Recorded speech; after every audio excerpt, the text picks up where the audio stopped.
data yang digunakan yaitu double linked list. Pertama, karena double linked list lebih cepat dalam proses pencariannya. Yang kedua, dengan double linked list, jenis data yang berbeda dapat dimasukkan ke link. Yang ketiga, operasi remove atau insert hanya dilakukan dengan mengubah pointer. Kelas yang digunakan, pertama file index sebagai kelas main untuk menjalankan programnya. Yang kedua, double linked list yang di dalamnya terdapat kelas elemen dan kelas double linked list. Dalam kelas ini terdapat proses pengisian dan pencarian untuk menjalankan program. Kemudian, kami akan menjelaskan kelas-kelas yang terdapat di dalamnya. Di dalam kelas elemen, data yang dimasukkan ke dalam link adalah string data dan string path. Dan kami membuat next dan pref.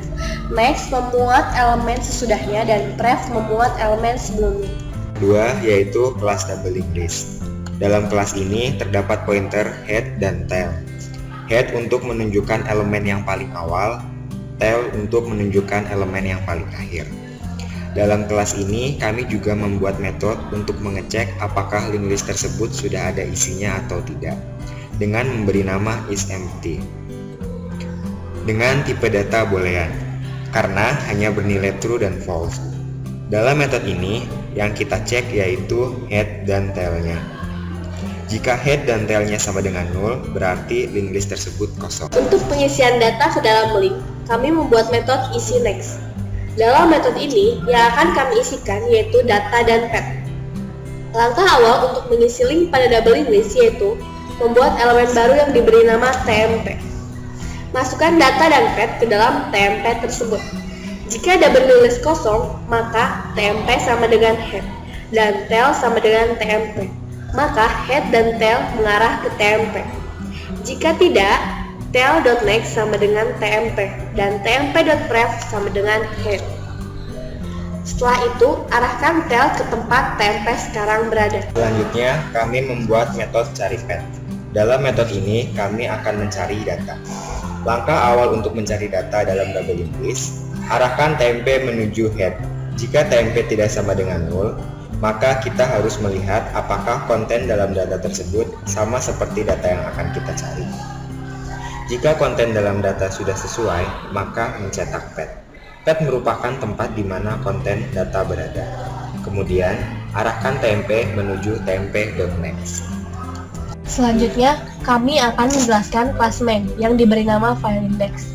Dalam kelas main yang akan kami lakukan yaitu mencari kata dalam satu file dan hasil yang akan ditampilkan yaitu file di mana kata tersebut berada. Untuk itu, kita input kata yang akan kita cari. Setelah diinputkan, sekarang kita jalankan prosesnya, yaitu kita beri nama variabel path sebagai tempat menyimpan alamat folder di mana file berada. Setelah itu, untuk melihat isinya, kita masukkan ke dalam array yang kita beri nama isi.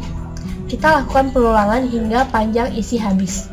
Setelah itu, simpan isi yang telah dibaca ke dalam folder 2. Kemudian, masukkan folder 2 ke dalam array untuk melihat subfolder dalam folder yang telah dibaca.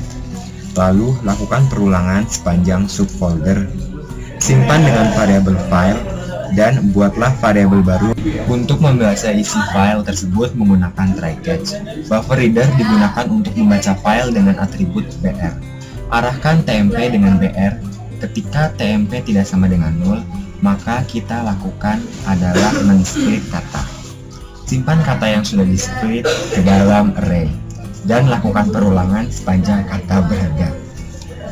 Setelah berhasil, masukkan kata dan lokasi kata berada ke dalam double linked list dengan cara membuat variabel untuk tempat menyimpan kata tersebut dan sediakan variabel untuk file di mana kata tersebut berada. Panggil kelas double linked list dengan atribut ddl. Isikan double linked list dengan variabel tempat menyimpan kata dan file dan lakukanlah pencarian. Program pun selesai.